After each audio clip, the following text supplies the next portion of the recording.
Hello, I'm Chris Hartwell, and welcome to The Heartbeat, the place where I talk about just a few of the things make this little guy tick. Today, I'm going to be talking about Dan Trachtenberg's 10 Cloverfield Lane. Join me, won't you?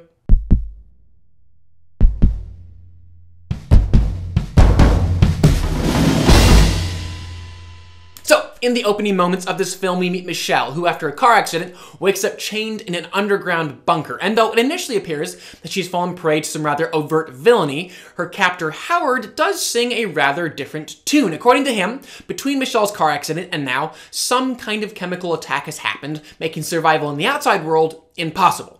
And from there, it really does become a pressure cooker of a film until things finally erupt as the characters are forced to act on who and what they believe.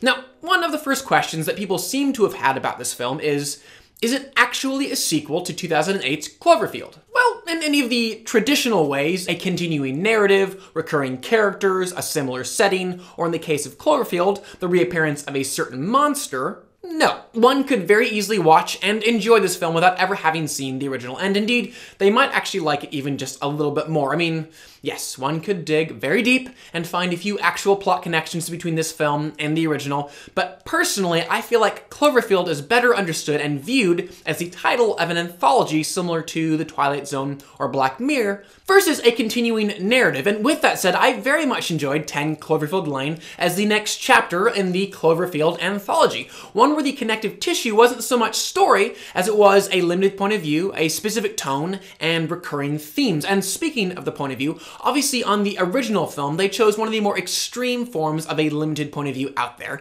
that being found footage. But this film really wasn't any less singular in its perspective. Not only was the camera just constantly hugging Michelle's face, which quite successfully forced us as an audience into her shoes. For example, she couldn't see that Howard was approaching from behind, and neither could we. But on top of that, there wasn't a single scene, word, or even idea in this film that Michelle herself didn't experience. So if the filmmakers wanted us to see or to know something, then Michelle would have to see and know it. And there was one particular dinner scene which revolved around a set of keys where the cinematography did far more than provide variance or interest. It sucked us right in to Michelle's point of view. And interestingly, with that limited point of view, Trachtenberg's talked about being more heavily inspired by modern video games than film, which are obviously designed to make the player experience and feel what the video game character is experiencing and feeling. And it's really no surprise given this director's short film adaptation of the video game Portal, which he produced a few years ago. Also integral in bringing the audience empathetically into such a narrow cinematic experience is actually asking a lead actor not to just respond realistically to the world around them,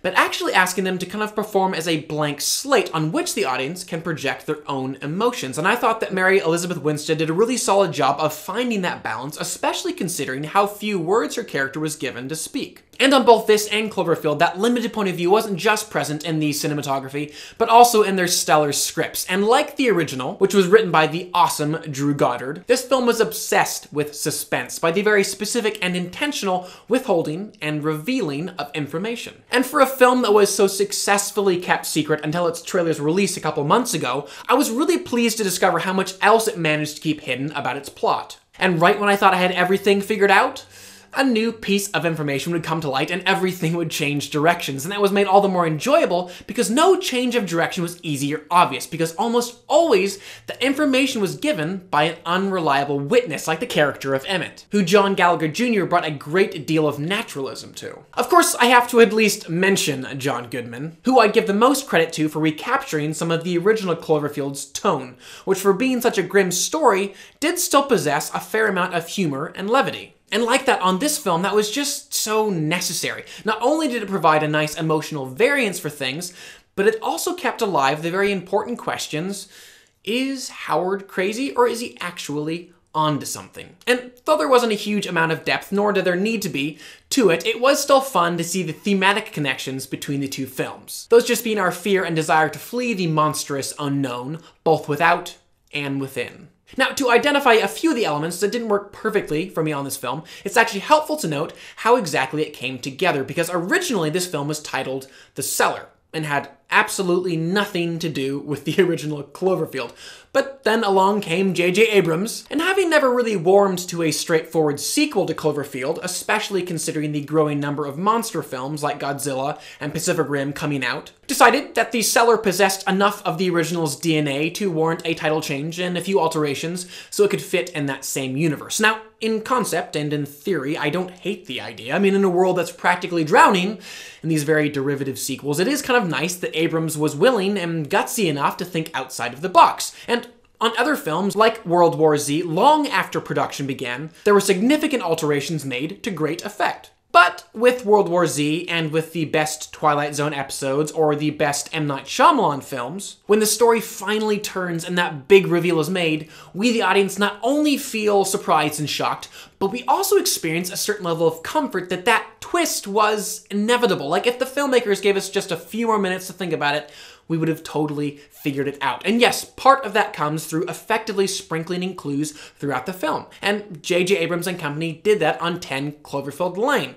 But also it comes through an overall style, tone, and narrative focus that falls cohesively in line with those sprinklings. So to use a food analogy, because, you know, I love food, to cover a piece of meatloaf in frosting and rainbow sprinkles doesn't actually turn that meatloaf into cake, right? It just wasn't designed to be that at its core, and when we actually finally cut into things, that reveal may be just slightly jarring to us. And even if the meatloaf is awesome and fun, just we weren't set up to encounter it, and therefore everything, the frosting, sprinkles, and meatloaf alike, is just slightly undercut. And for all of these reasons, I will give 10 Cloverfield Lane a 4 out of 5. I recommend it. I thought it was an excellent debut feature for Dan Trachtenberg, chock-a-block full of really excellent suspense and some really solid performances, especially from Goodman. In the end, kind of Bad Robot's desire for it to be part of a larger whole did sort of hold it back from greatness. I would still love to know what you guys thought of the film though, so comment below and let me know. I know they are difficult to compare, but would you say you enjoyed this film or 2008's Cloverfield more? Also, do pardon this momentary, shameless self-promotion. I'm also a writer and director, and a couple years ago had the privilege of working on another anthology titled The Seventh Spectrum. So if you're so interested in checking out either a romantic comedy or more of a straight-up drama with a slight supernatural twist, definitely click and check those out. Also, please do subscribe. I'm going to continue to review films and television on this channel, and I would love for you all to stay up to date on all of those things. But for now, I'm Chris Hartwell. This is The Heartbeat.